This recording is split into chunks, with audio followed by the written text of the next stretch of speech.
Hola, ¿qué tal, doctores? Pues sean bienvenidos a este nuevo proyecto por parte de su servidor, el doctor Jorge Mata. En esta ocasión tengo el placer de tener como invitado a un gran doctor, el doctor Manuel Feregrino, desde la ciudad de Querétaro, en México.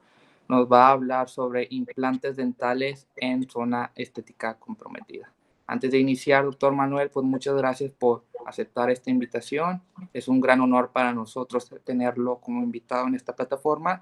Y pues sin más que decir, le cedo la palabra. Muchísimas gracias, doctor. Muchas gracias por la invitación. Para mí es un honor pues, participar en tu proyecto y ojalá sea de interés para todo lo que les quiero compartir. Voy a iniciar, si me das permiso, presentando entonces, poniendo la presentación. Claro que sí, doctor, con todo gusto. Excelente.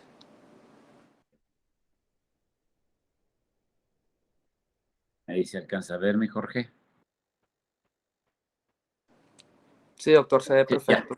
perfecto, muy bien. Bueno, cualquier cosa, interrupción, con toda confianza, doctor, ¿eh? Perfecto. Gracias. Muy bien. Bueno, pues probablemente de los principales retos que tenemos hoy en día en la implantología en el sector anterior, como bien lo dijo el doctor Mata, es en el caso anterior, donde pues puede que lo más importante sea regenerar los tejidos terminales. Los tejidos terminales puede ser la cresta ósea, que al final pues es la parte más coronal, la parte más superior, digamos, del hueso, que tiene los últimos vasitos sanguíneos y que por lo tanto es mayor de reto para poder regenerar. Y de ahí pues la polémica y complicada papila interdental, que por lo general, una vez que se pierde, ya se perdió prácticamente para toda la vida, pues, ¿no? Entonces, si bien hay procedimientos donde procuramos la regeneración de la papila, tienden a ser procedimientos complejos que no siempre son predecibles, pues, ¿no? Entonces, básicamente lo que les quiero compartir hoy son casos de reto, por supuesto, donde lo que buscamos es este reto de la cresta ósea, que significa básicamente pues, regenerar la cresta ósea, pues con respecto a la encía, ¿no? Entonces voy a ser puntual en estos 3 puntos. El punto 1 es como tal la definición del reto de la cresta ósea. El punto número 2 es la regeneración ósea guiada, que básicamente es en la aplicación en rebordes edéntulos.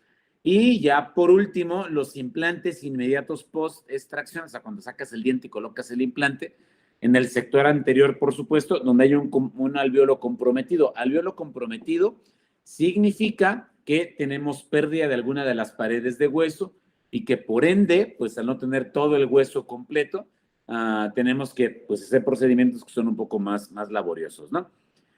Hablando del reto de la cresta ósea, esta clasificación es súper famosa y la verdad es que me parece a mí espléndida, pues, ¿no? Fíjense, el tipo 1, todo está perfecto, o sea, está el hueso alveolar intacto, a muy buena altura, el margen gingival está también impecable, y en estos casos, si por algo se llegase a perder este diente, habría que hacer un procedimiento de preservación. ¿Preservación por qué? Pues porque hay que preservar lo que hay, como cuando se preserva el bosque, pues listo, ¿no? El tipo 2 y el tipo 3 como cuando el bosque está talado y entonces no hay que preservar, hay que regenerar ese bosque, ¿no? Ya puntualmente en el alveolo podemos ver el tipo 2.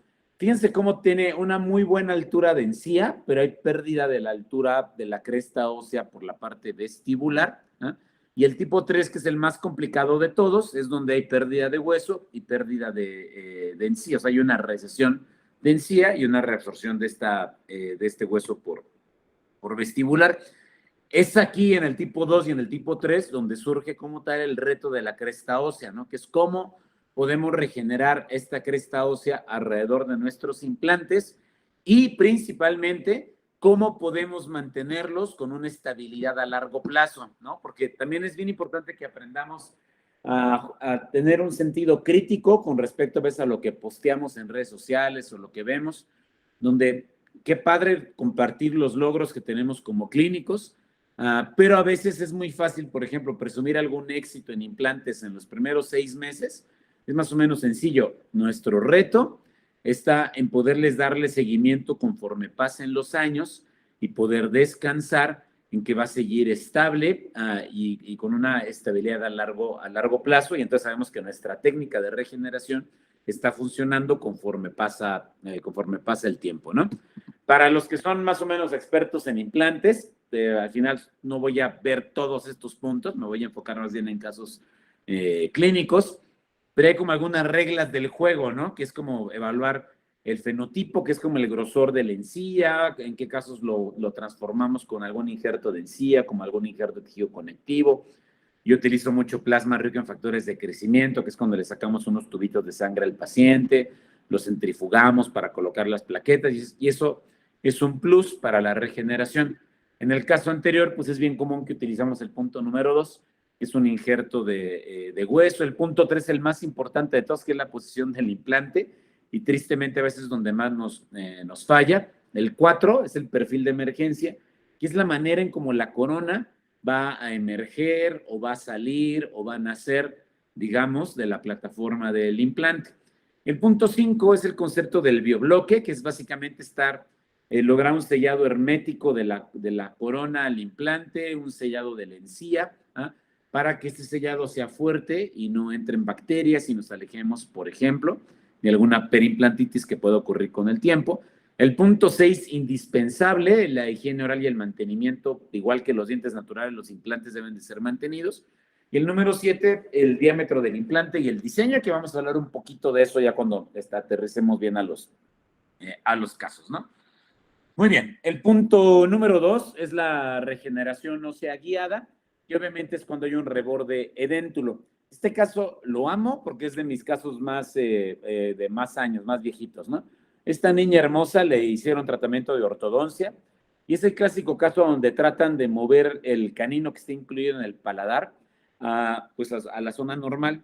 Tristemente se complicó, no se logró colocar en su posición final, quedó más hacia palatino, con mucha movilidad, y es común más o menos en ese tipo de complicaciones que en el movimiento del canino hay una reabsorción del lateral.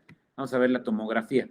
Miren, fíjense, tanto el canino como el lateral, pues tristemente ya tienen poco hueso, ya no hay una manera predecible de mantener estos dientes en boca, y entonces pues no queda otra más que estar indicada la extracción. Entonces, estos casos por lo general lo tenemos que hacer por fases. Primero hacemos algo que se llama planeamiento reverso. Esto significa que primero hacemos las extracciones, como en este caso tomamos un poco de encía del paladar, que eso se ve hacia nuestra derecha, y esa encía del paladar, en forma de cono, digamos, la insertamos en la zona del canino, y en la zona del lateral colocamos plasma rico en factores de crecimiento, que era esto de lo que les decía, que se sacaba sangre del paciente, se centrifugaba, se formaba un coágulo de fibrina que se inserta como tal en el alvéolo, ¿no? Muy bien. Entonces ahí está, en la zona del canino, el injerto de tejido conectivo del paladar y el plasma rico en factores de crecimiento en la zona del lateral, ¿ok? Esto ayuda también para incrementar el fenotipo o el biotipo, que tengamos una encía más ancha. Y lo primero, antes de preocuparnos en el hueso, es preocuparnos en el tejido blando, porque por lo general el principal reto en estos casos es poder regenerar el hueso y cubrirlo todo con encía. Es ahí donde más complicaciones podemos llegar a tener. Entonces, por eso en estos casos vale la pena primero regenerar la encía o aumentar la cantidad de encía, engrosar la encía para que sea mucho más estable conforme pase el tiempo. Y entonces, como dice el maestro Yoda, el hueso importa, pero el tejido blando es el problema, pues, ¿no? O es el tema, o es el tópico donde debemos de poner bien la atención, ¿no? A los 2 meses, que es el tiempo más o menos que tarda en madurar la encía, ya levantamos un colgajo más grande, ya para tener buen acceso, ¿eh? Y colocamos, ya vieron el tornillito ahí, que funciona como un tipo de casa de campaña para mantener la altura. Hacemos unas perforaciones se llama para decorticalizar o exponer el hueso esponjoso, que tiene mucho más sangrado, mayor cantidad de células para promover la regeneración, y recolectamos hueso autógeno, que es el hueso del mismo paciente, ¿no? Colocamos el hueso en el defecto y colocamos en este caso una membrana no reabsorbible.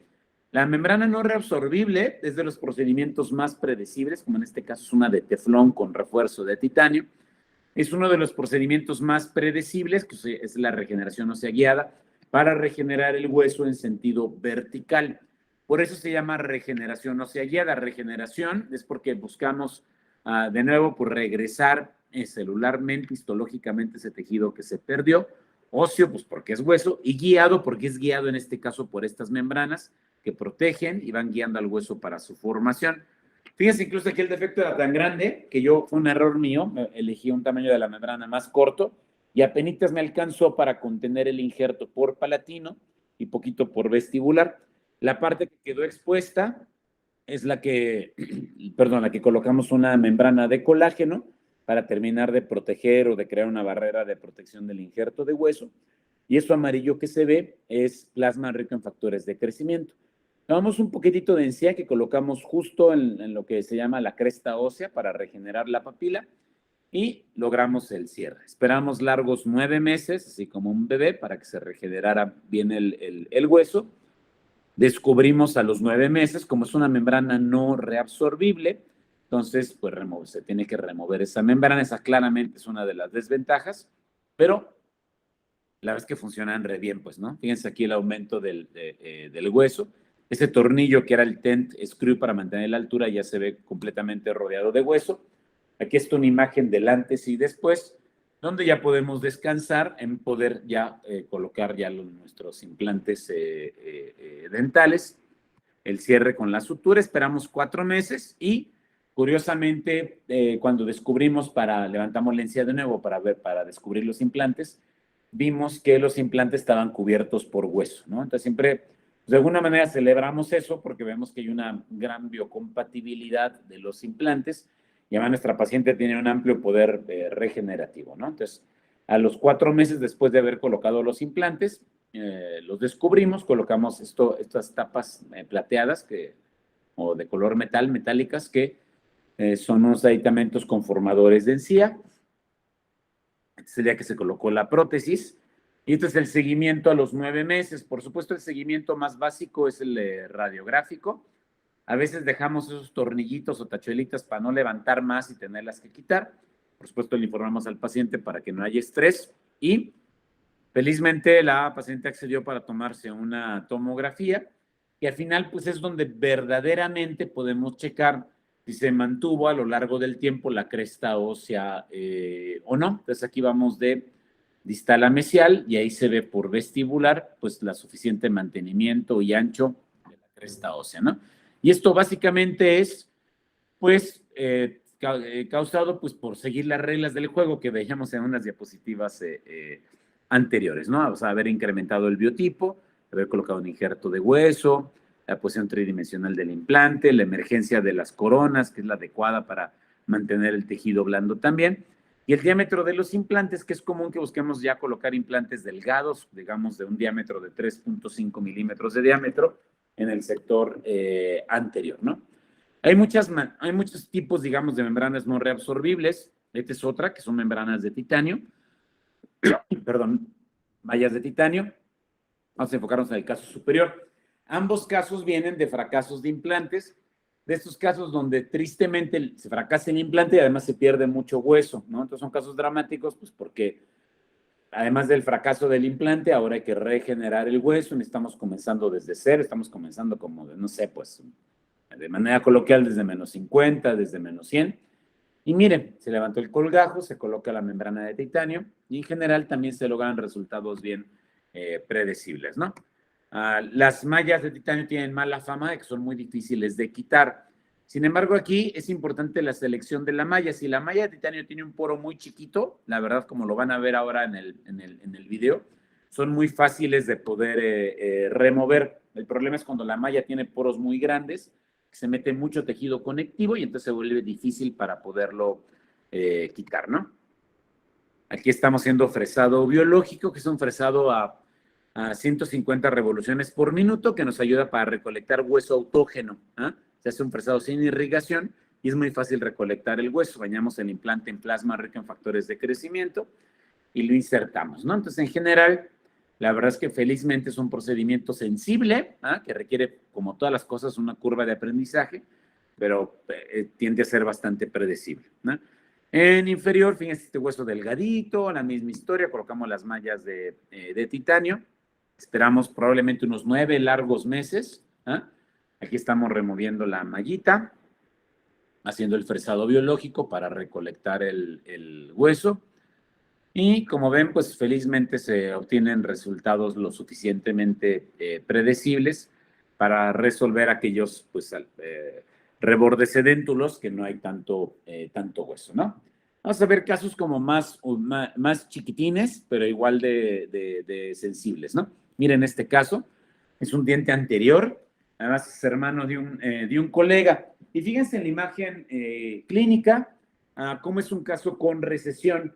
Probablemente ahí, si comparamos justamente estas dos líneas del festoneado, no se note tanto la recesión, pero ojo, ese tejido por vestibular está muy eritematoso, que es otra manera de decir que está inflamado, digamos, está edematoso, que está hinchado. Con certeza, cuando se desinflame, se va a subir más esa encía. Y además, por la infección que tiene, pues ha tenido una extrusión, pues entonces no nos podemos confiar en que ese es el verdadero margen gingival, además de que ya ven que está saliendo pus así sin nada. Con certeza, cuando se desinflama, se saque el diente, todavía se nos va a subir más la encía, pues, ¿no? Entonces, para aterrizarlo, este sería según la clasificación de alvéolos, un tipo 3, ¿se acuerdan? Que tiene pérdida de hueso y además tiene recesión de la encía. Son de los casos más complejos para poder regenerar. Ojo, también por eso es tan importante el registro fotográfico en las cosas anteriores, porque si no se nos olvida o al paciente se le olvida cómo llegó. Fíjense el sarro que hay, digamos, entre ese diente el central y el lateral, y la papila que está arriba, que está apical, también ya tiene pérdida de la papila. Entonces es bien importante que el paciente sepa que somos dentistas, no brujos, pues, ¿no? O sea, ojalá podamos mantener esa altura de encía, pero difícilmente yo le puedo firmar que le voy a regenerar la papila. Hay casos donde lo logramos, pero no es algo que sea predecible, no hay una técnica para regenerar la papila hoy en día predecible, arriba de un 90%, tristemente no la hay, ¿ok? Muy bien. Entonces, de nuevo, perdón, hicimos planeamiento reverso, hicimos la extracción del diente, colocamos plasma, un injerto de tejido conectivo que tomamos del paladar para sellar el alvéolo y pues que eso sí, se elimine la infección. A veces se regenera tantito hueso por el plasma, pero no es el principal objetivo. El principal objetivo es la regeneración de tejido blando, ¿no? Esto es a los 2 meses y por supuesto que hubo un colapso en el momento que sacamos la raíz, pero pudo haber sido peor. Y aquí probablemente el mensaje más importante es que si necesitamos hacer una extracción, principalmente en el sector anterior, donde buscamos un resultado estético, no hagamos una extracción así nomás, tiene que ir acompañada pues, de plasma o de un injerto de hueso, o de un injerto de encía, para disminuir el colapso y que sea más predecible el procedimiento, que cuando vayamos a hacer el implante o regenerar, que no vaya a resultar tan complejo, pues, ¿no? Entonces aquí está la tomografía, fíjense cómo pues obvio, todavía sigue el defecto por vestibular, todavía hay que regenerar pues esa cresta ósea unos 14 milímetros, todavía hay que aumentar horizontalmente el hueso. Y aquí estamos colocando el implante con esta mallita o esta membrana de titanio, que me gusta mucho porque puede ir atornillada al implante, se va colocando como si fuera como un delantal, al final el concepto es como si fuera un caparazón de tortuga, tal cual pues va a proteger el hueso. Y me gusta mucho porque además preserva o mantiene la parte más crítica, que es la cresta ósea, que ya dijimos que es la parte más terminal, más coronal, donde es más difícil que el hueso se regenere. Entonces aquí necesitamos algo que mantenga el espacio todo el tiempo, pues, ¿no? Esto de paz lo pueden encontrar en los libros. Son como los principios para lograr la regeneración, ¿no? Que cierre de la herida primario, que haya un cierre borde a borde, libre de tensión. Necesitamos vasos sanguíneos, que sería el A, que sería la angiogénesis, que al final pues, nos ayuda pues tanto el plasma y que decorticalicemos o tengamos un hueso al final que sangre. Estabilidad del colgajo, que no haya movimiento para que se forme hueso. Debe de haber, estabilidad del coágulo, perdón.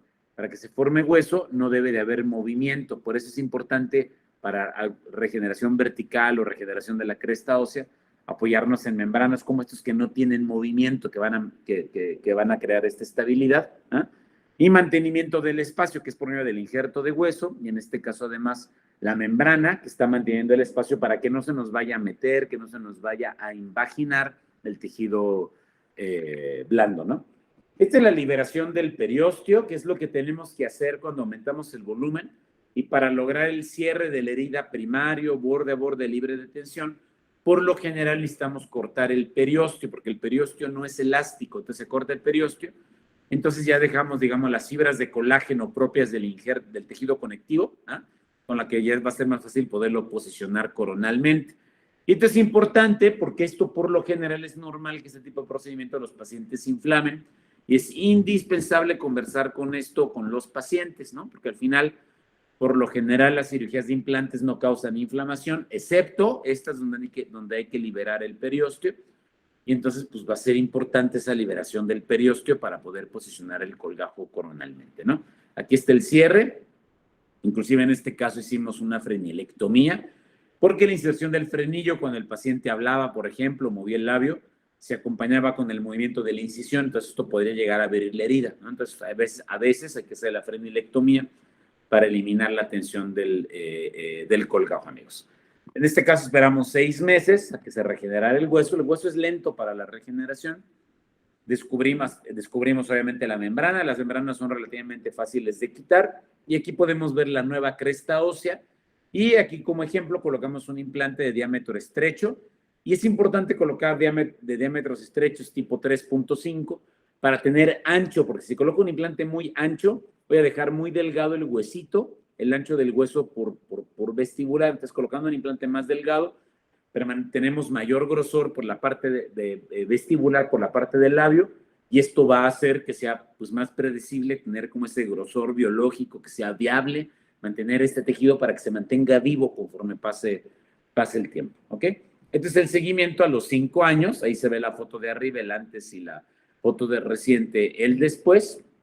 Se regeneró un pelín de papila, pero muy poquito, ya lo sabíamos, entre el central y el lateral, y la tomografía, pues que nos sirve para constatar que se mantiene la cresta ósea por vestibular y que por lo menos un seguimiento humilde, pero bueno, de 5 años, se está manteniendo esto ya con una función oclusal ya adecuada, ¿no? Miren este caso de una chica que pues tristemente tuvo un accidente. Doctor, disculpe que lo interrumpa. Sí. Creo que nos están pasando por ahí la diapositiva. Ah, mira. Vamos Déjame ver. ahí, por favor, disculpe Sí. ahí la interrupción. No. Sí, para eso estamos. Déjame ver qué pasa a lo mejor. Voy a detener la presentación y la voy a volver a compartir. A ver si eso nos ayuda. Muchas gracias, doctor. Ay, no, con mucho gusto. Al contrario, gracias por decirme que yo por acá feliz hable y hable. Ahí no se ve nada. ¿Ahí ya se ve? Sí, doctor, ahí ya se aprecia muy bien. Perfecto. Excelente. Muy bien, gracias. Entonces, el diente en cuestión es el que sería el 21, el central superior izquierdo, si mal no recuerdo. Miren la tomografía. Tienen que tuvo un accidente, clásico caso que pues pierde vitalidad, le hacen endodoncia, tratamiento de conductos, retratamiento de conductos, y pues tristemente es el clásico paciente que dice, doctor, cada 6 meses me sale una apostemilla, me sale un abscesito, toma antibiótico y se me quita, ¿no? Pues bueno, aquí obviamente había tomado antibiótico porque no se ve el abscesito por vestibular, pero pues tristemente no es bueno el pronóstico de este diente, y la enchapicectomía, si me interconsulta con el endodoncista, no era viable mantener el diente. La mayoría de los casos podemos hacer la extracción y colocar el implante de manera inmediata. Para eso necesitamos tener suficiente hueso más allá de las raíces de los dientes, y aquí tristemente no lo teníamos por esa lesión periapical que causó reabsorción de este hueso por palatino, pues, ¿no? Entonces, fíjense cómo el hueso, ¿dónde está? No tenemos suficiente hueso por vestibular, entonces esto pues lo complicó, pues, ¿no? De nuevo hacemos planeamiento reverso, no nos queremos comer el mundo, hacemos la extracción, plasma rico en factores de crecimiento, injerto de tejido conectivo. Este es un videíto, perdón, ya medio viejito, tomado con el celular, de un ejemplo de cómo se toma el injerto de tejido conectivo, ¿no? Obviamente previa anestesia. La idea es, en resumen, crear como un sobre en el paladar, donde vamos a tomar la parte interna de ese sobre, que como tal es el tejido conectivo.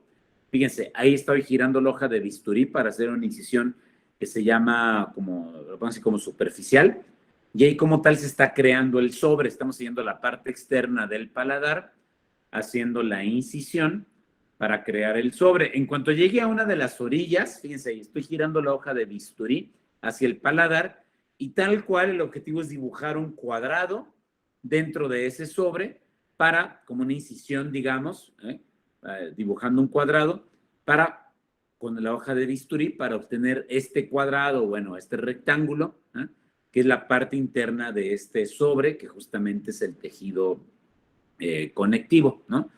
Que este tejido conectivo lo vamos a usar para sellar el alveolo, digamos, cuando vamos a cubrir ese agujero que queda después de la extracción, lo vamos a cubrir.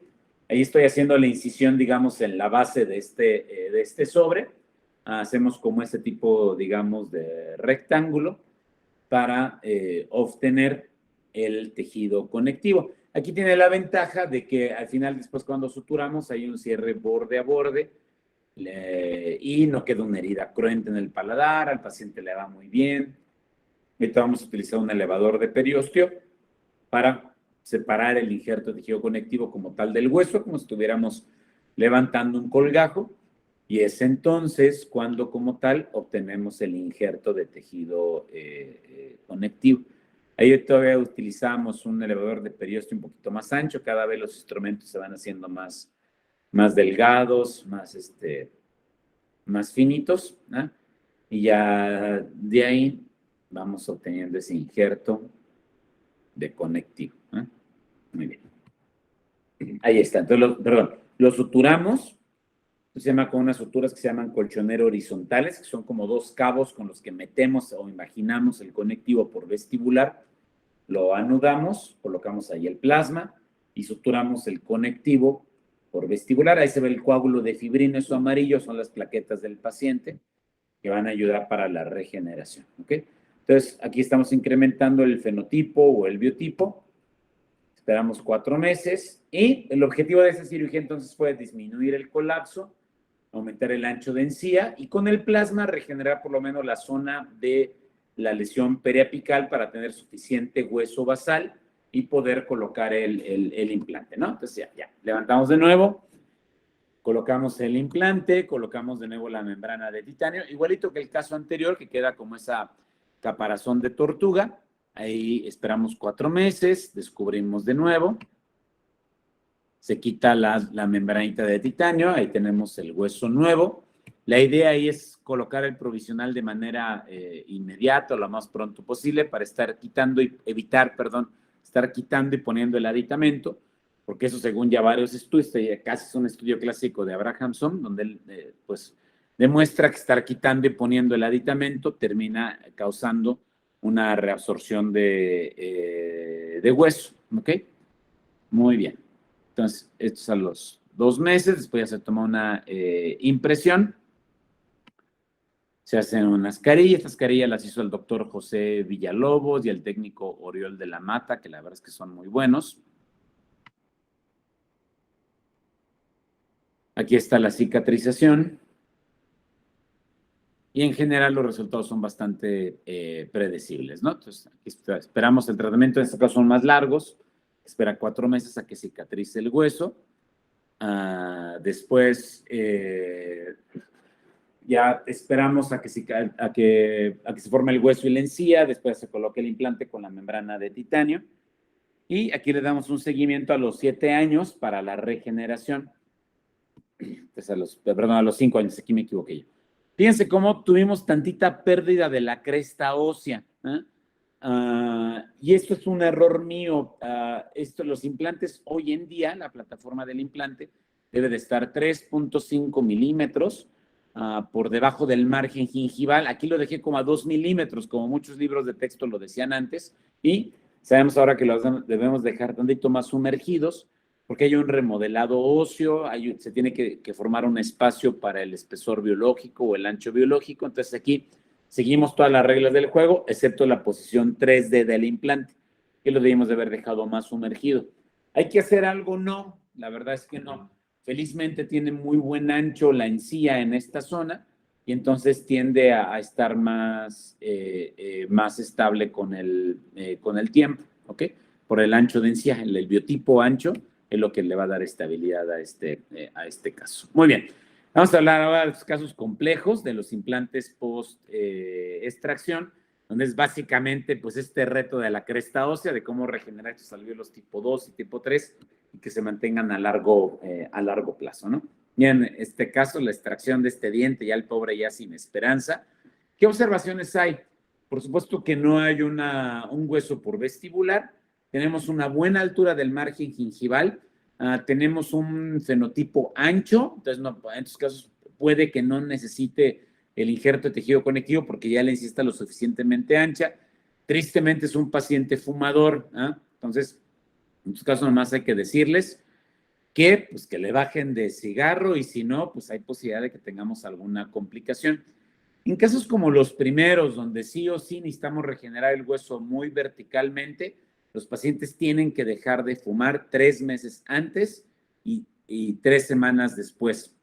Si no dejan de fumar, no hacemos nada. Por ejemplo, los cirujanos plásticos a veces no operan si sus pacientes siguen fumando, ¿no? Entonces, en este caso, bueno, no nos tenemos que poner tan exigentes porque si bien hay que regenerar, fíjense ahí la tomografía, la verdad es que el implante está lo suficientemente colocado dentro del hueso, y básicamente el paciente tiene bastante hueso nativo, pues, ¿no? No es tan indispensable, no dependemos tanto del hueso regenerado, ¿ok? Muy bien, entonces, ¿qué hicimos en este caso? Un caso relativamente sencillo, colocamos el implante y lo que van a ver aquí es este hueso que se obtiene del fresado biológico, que es como vimos un caso anterior, que metíamos la fresa y a una velocidad de 150 revoluciones por minuto y de la misma fresa recolectamos todo este hueso que además está bañado con plasma rico en factores de crecimiento. Entonces, tal cual lo estamos empacando ahí. En muchos de los casos inclusive utilizamos como un condensador de amalgama. Está ahí para condensar bien ese hueso y empacarlo bien en esa zona para procurar mantener el volumen. Y ahí está, lo sellamos todo con plasma. Este es el seguimiento a los 2 años. Fíjense incluso cómo el implante se ve, la encía del implante se ve un poquito mejor que la del diente. El seguimiento a los 7 años, fíjense la calidad del tejido, el puntilleo, definitivamente estamos ante un biotipo de encía ancho. Se ve mejor el implante, o por lo menos la encía del implante que la encía del diente natural. Tomamos tomografía y mira cómo no hay tanto hueso por vestibular. Esto bien pudo haber sido causado por la posición del implante, que bien pudo haber sido corregido, se hubiera colocado el implante un poco más hacia palatino. Seguramente no me quedó otra más que colocarlo en esa posición para que la chimenea, que es digamos, el tubo donde se atornilla la corona, salga bien por vestibular. Si coloco el implante más inclinado, puede salir, perdón, esta inclinación es para que salga esta chimenea por palatino. Si coloco el implante más hacia, por ejemplo, siguiendo esta inclinación, pues la chimenea o el tubo donde se podría atornillar la corona sale por vestibular y eso a veces vuelve más compleja la rehabilitación. Observaciones, fíjense el diente natural de al lado, tampoco tiene tabla de hueso, ¿no? Entonces, estos casos es realmente preocupante cuando vemos una tomografía de un implante que colocamos nosotros o de un implante que colocó un colega. Es muy preocupante ver que no hay hueso o que el hueso está muy delgadito, como se alcanza a ver aquí. No nos debería de preocupar tanto, que al final tenemos un biotipo de encía ancho y muchos de los dientes naturales que tenemos, nuestros caninos, nuestros centrales, naturalmente tienen un hueso muy delgado por vestibular o a veces no tienen hueso, ¿ok? Muy bien, doctor, discúlpeme otra vez que lo interrumpa. Creo que nuevamente se bloqueó por ahí la presentación. No pasa nada, déjame, voy a hacer lo mismo que hace rato y así ya lo solucionamos, amigos. A ver. Pantalla completa.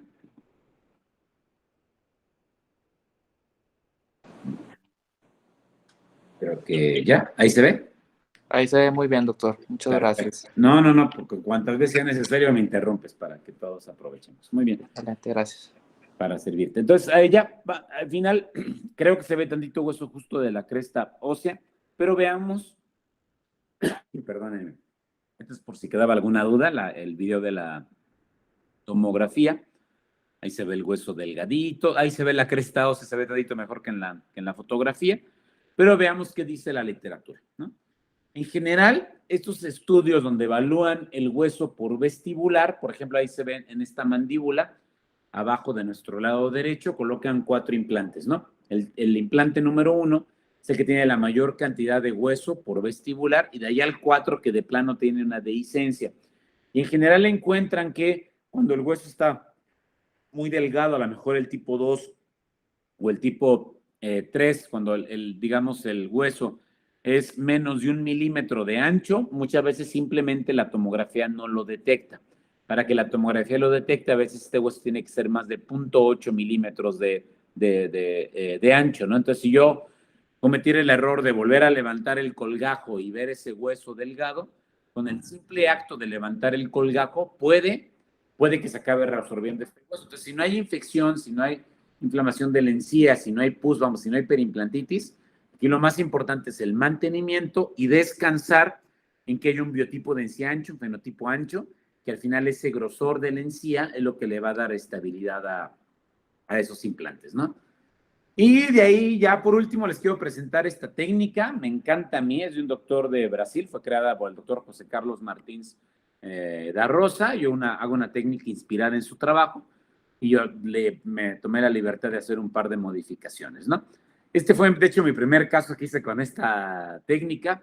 Los objetivos de la técnica es hacer la extracción del diente y colocar el implante inmediatamente, aunque tengamos muy poquito hueso y no tengamos nada de hueso por vestibular, que sería el segundo objetivo, la regeneración de este hueso bucal y además incrementar el ancho de la encía, ¿no? Entonces, por lo general, la sensación de estos casos es como del viejo pues, de que cualquier cosa podría salir mal. Además, es curioso porque fíjense, varios casos de los que voy a presentar inclusive tenían una lesión periapical activa, ¿no? Entonces, la ventaja de esta técnica es que usa básicamente solamente tejido autógeno y tiene menos posibilidad de infección, a diferencia de cuando se coloca algún tipo de injerto óseo. La idea sería, pues, anclar el implante en estos 2 milímetros de hueso basal, que es el que va más allá de la raíz del diente, perdón, Virgen Santa, ¿en qué momento? No lo sé. Ya está. Muy bien, vamos entonces. Ya está. Entonces, básicamente la manera en cómo se regenera el hueso por vestibular es utilizando el hueso esponjoso de la tuberosidad.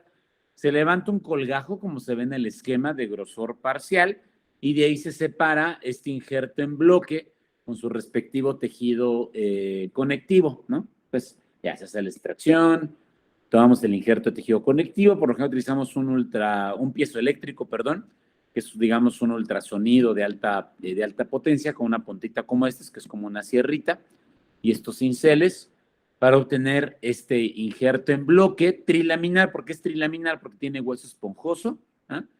La cortical propia del hueso y parte de tejido conectivo, ¿no? De hecho, lo cortamos con unas gubias o lo confeccionamos con una gubia, colocamos el implante y colocamos este injerto en bloque insertado por vestibular para el cierre adecuado, ¿no? Todos lo sellamos con plasma rico en factores de crecimiento. Esperamos 2 semanas, fíjense a las 2 semanas cómo está cerrando solito, solamente con el poder de la madre naturaleza. Felizmente la doctora Liliana Alcocer, que hizo la rehabilitación de este caso, pudo colocar un Maryland, que es digamos, el provisional más cómodo, de los más cómodos que puede haber. Y a los 4 meses descubrimos, para nuestra alegría, se formó hueso natural del paciente encima del implante. Lo removemos de una manera bien sencilla, tal cual con un forceps. Colocamos el implante, colocamos un aditamento que se llama transepitelial, que es el concepto del biobloque para cerrar y lograr un hermetismo, un sellado de la encía impecable y alejarnos de que entren bacterias, estar evitando las reconexiones hasta el hueso. Sería como crear un segundo piso, digamos, para que el rehabilitador no trabaje hasta debajo del hueso, sino trabaje tantito arriba del sellado de tejido conectivo, ¿no? Este es el día que se colocó la corona. Esta pequeña incisión que ven en el ángulo línea, perdón, por distal, es una pequeña incisión muy chiquita, liberadora, porque al final estamos colocando la corona definitiva de un solo, y esto ayuda para disminuir la presión del tejido. Una disculpa de que me está saliendo perdón.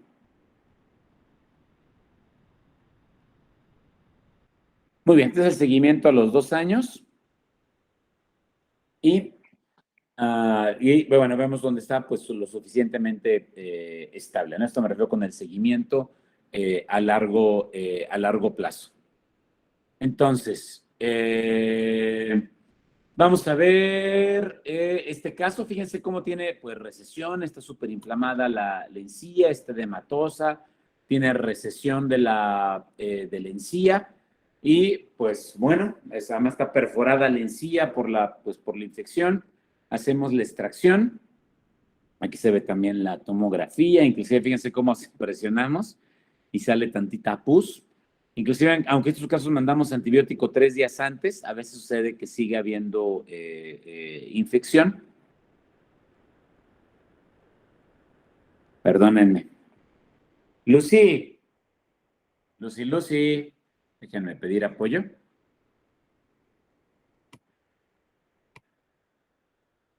Fíjense, hacemos la extracción y se ve muy claro que pues no tenemos nada de hueso por vestíbula. Una disculpa, porque si no me... Perdón.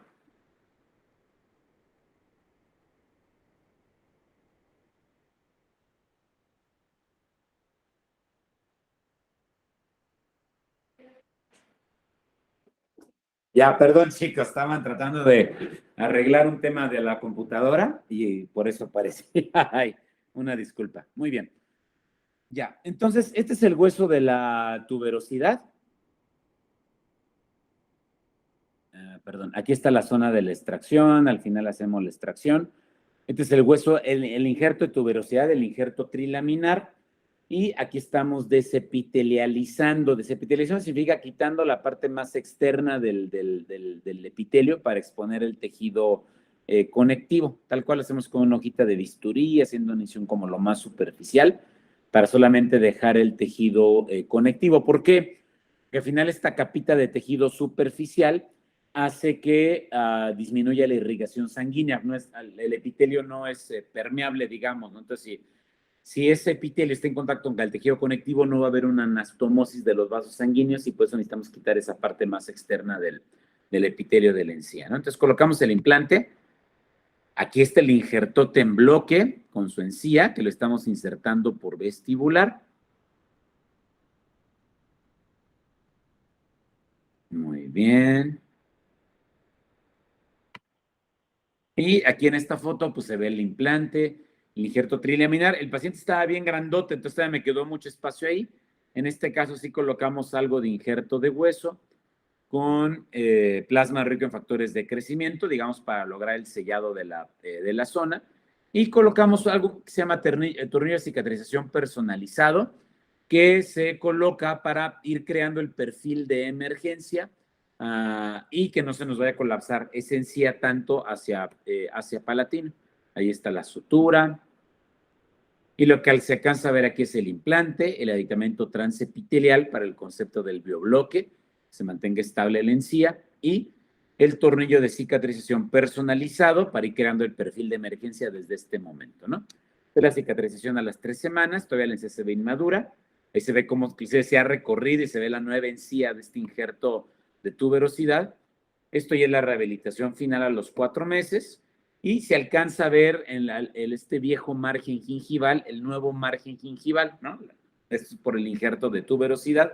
Y al final, pues se mantiene, si el paciente no se queja de esa línea, lo dejamos así, ¿no?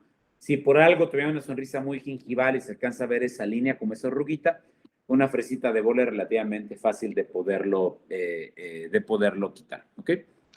Miren, este caso también es este caso anterior de gente que está chueco con esa encía por vestibular tan inflamada. Pues sí, tristemente es una chica con enfermedad periodontal, es una paciente joven como de 26 años, ya con una movilidad importante de ese pobre diente. De nuevo me gusta este video porque ahí se ve claramente que no tenemos hueso por vestibular. Muy bien, de nuevo injerto de tuberosidad. Colocamos el implante, colocamos el injerto, tomamos la impresión, porque además aquí lo hicimos con carga inmediata. Carga inmediata significa colocar el implante y colocar una corona provisional sobre el implante. esta corona debe de ir fuera de oclusión. Aquí estamos colocando plasma. Regeneramos un poquito en los dientes adyacentes que tienen un defecto vertical, seguimiento a los 8 meses y ya le están terminando de hacer los últimos movimientos de ortodoncia. Este es el seguimiento que le estamos haciendo al año. ¿Ok? Todavía no es la corona definitiva, están en los últimos movimientos de ortodoncia, pero ahí va. Los más gigantes, los movimientos de ortodoncia fueron más bien inferiores tenían que lingualizar un poquito los dientes, pero ya en la tomografía vemos pues el buen ancho de la cresta ósea por vestibular. Muy bien. Este es el último caso, amigos.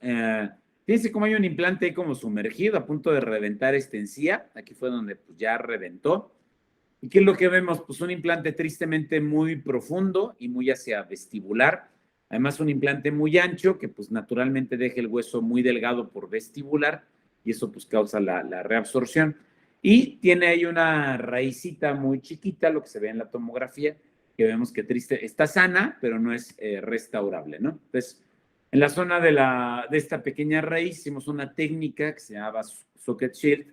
Ahora le cambian el nombre, que básicamente es lo mismo, que se llama Partial Extraction Therapy, donde se corta el diente a la mitad y como se ve en ese corte histológico, se deja la dentina por vestibular como un escudo para mantener el ligamento periodontal incluso, el hueso por vestibular delgadito y la altura de la encía.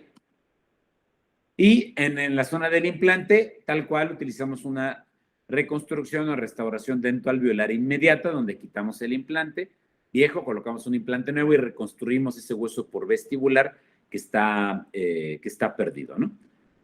Utilizamos una guía quirúrgica para el alargamiento de corona y estos restitos o exceso de encía lo guardamos para utilizarlos como tejido conectivo. Hicimos un alargamiento de corona con un instrumento ultrasónico, el que ya había enseñado antes. Por lo general, como en el sector anterior, siempre el hueso es delgado. No necesitamos levantar un colgajo, basta muy bien con ese tipo de puntas, meterlo a través de la encía para la cresta ósea, ¿no? Entonces, quitamos el implante, hacemos el socket shield, que es cortar el diente a la mitad, hacemos la extracción de la porción palatina y colocamos los implantes guiados con la guía quirúrgica, ¿no? Tomamos el injerto de tuberosidad, este lo insertamos en la zona del implante, colocamos plasma rico en factores de crecimiento, ahí se ve el diente post-extracción después del socket shield. Estos restitos de encía que guardamos del alargamiento de corona los colocamos por vestibular para incrementar el biotipo y eliminar la dehiscencia. Todo lo sellamos con plasma. 2 meses después, esta es la cicatrización, fíjense cómo cerró la encía así de manera natural. Y descubrimos aquí a los 2 meses, fíjense cómo ya se regeneró a los 2 meses, la verdad es que felizmente bien rápido, la cresta ósea, como se veía antes en la tomografía. El socket shield en general es una técnica bastante noble. Colocamos estos aditamentos para lograr el concepto del bioblock.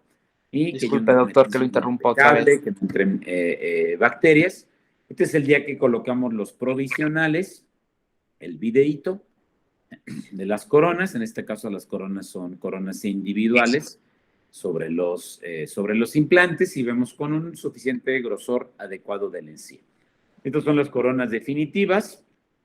Tuvimos un poquito de recesión donde estaba el implante antes, pero... Disculpe, doctor. Parecer... ¿Sí? Lo que pasa es que se detuvo un poquito la presentación nuevamente. No pasa nada, me regreso un par de diapositivas y lo presento de más. Qué pena, chicos. Sí, claro, encantado. Voy a volver a presentar.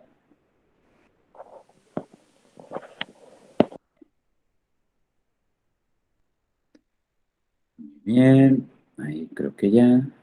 Vamos a regresarnos un tantito. Digamos, es el antes y después. Tuvimos tantita recesión donde habíamos hecho la extracción y colocamos el implante con la reconstrucción dentoalveolar inmediata. El socket shield se ve súper bien, la verdad es que es más predecible en estos casos de preservación donde ya tenemos el hueso. Esta es otra foto. Y en chicas como ella, con una sonrisa gingival tan alta, pues sí o sí estamos obligados a la regeneración de la encía, ¿no? En este caso también fue rehabilitado por el doctor José Villalobos. Muy bien, chicos, vamos a la conclusión y resumen. Hablamos de la definición de la cresta ósea es principalmente en aquellos casos en anterior, donde ya tenemos pérdida de la cresta ósea o recesión y justamente tenemos ese reto de poder colocar los implantes y regenerar ese hueso y esa encía, ¿no? Y las reglas del juego, ¿ah? Que son los puntos que debemos de seguir para, pues, tener resultados lo más predecibles posibles, ¿no? Hablamos de la regeneración ósea guiada, que es en rebordes edéntulos, que es cuando colocamos una membrana no reabsorbible, en general para la regeneración vertical, y cómo pueden mostrar resultados predecibles conforme al tiempo. Y ya por último, de los implantes inmediatos post-extracción en alvéolos comprometidos, donde, por ejemplo, entre tantas técnicas, a mí me gusta esta porque todo es muy natural, todo tomado del mismo paciente. Tomamos estos injertos de tuberosidad trilaminar, ¿no? Y la verdad es que felizmente los resultados son bastante predecibles. Muy bien. Entonces, les agradezco muchísimo. Siempre tengo que agradecer a mi maravilloso equipo de trabajo. Como siempre, es un trabajo pues interdisciplinario. Aquí está mi esposa y Iván, mi primer hijo, cuando tenía creo que 3 añitos. Y esta es la nueva adquisición, que es un pandemia. Su nombre es Pablo, ahorita ya tiene 3 años, ahí tenía como 1 año. Estamos encerrados ahí en plena pandemia en la casa. Muy bien. Muy bien, doctor. Entonces te cedo los micrófonos. Si tuvieran alguna duda, yo con mucho gusto. Bueno, doctor, pues antes que nada, pues muchas gracias por su gran exposición. La verdad que estuvo de lujo y pues muchas gracias también por haber aceptado la invitación, ser parte de este nuevo proyecto que tengo. Un gusto tenerlo, doctor. Y no sé si alguien de los espectadores tenga alguna duda, con todo gusto, háganoslo saber aquí en la sección de comentarios para que el doctor pues se las pueda resolver. En dado caso que no exista alguna duda o comentario, pues sería todo por hoy. Le agradezco infinitamente también al equipo de All White por su apoyo, al doctor Manuel Peregrino, muchas gracias por su ponencia, la verdad estuvo muy buena. Y a los que se acaban de unir o se unieron un poquito tarde, no se preocupen que esta charla va a quedar guardada en la plataforma de YouTube. Pronto se los haré saber por medio de mi Instagram para que estén al pendiente y también estén al pendiente a futuras colaboraciones con grandes doctores como lo es el doctor Manuel Peregrino. Okay, muchísimas gracias. Un placer, gracias por la paciencia, por los problemas técnicos, por tener que salir a que me dejaran de interrumpir con la clave. Así son los de live, ¿no? Así son los claro live. que sí, doctor. No, sí. No se preocupe, así son los en vivo. Y pues muchas gracias por haberlo tenido por aquí. Un gusto haberlo conocido. Espero ir pronto conocerlo en persona. Que así sea. Y vamos a checar por ahí si tenemos algún comentario, pregunta. Al parecer no hay comentarios. Nos comenta por ahí nuestro amigo Mario Jesús de All White. Felicidades, doctores. Muchas gracias por la ponencia. Estuvo muy bien y pues excelente. Si no hay nada más que decir, pues de mi parte le agradezco infinitamente al doctor Manuel Peregrino. No sé si tenga algún comentario, doctor, antes de despedirnos de su gran ponencia. No, al contrario, muchas gracias por la invitación y ya cuando la subas a las redes me avisas, pues está el contacto al pendiente, perdón, de las dudas que puedan surgir ahí durante la presentación. Excelente, doctor. Los comentarios. Con todo gusto yo lo hago saber cuándo vamos a subir este video. Y pues muchas gracias también a los espectadores por haber asistido. Espero les haya gustado. Yo creo que sí, estuvo excelente. Y pues si no hay más dudas, preguntas o comentarios, pues por nuestra parte sería todo. Que tengan bonito viernes. Bonito muchas jueves, gracias. Perdón. Sí, ya casi. Nos vemos, doctor. Gracias. Con permiso. Bye.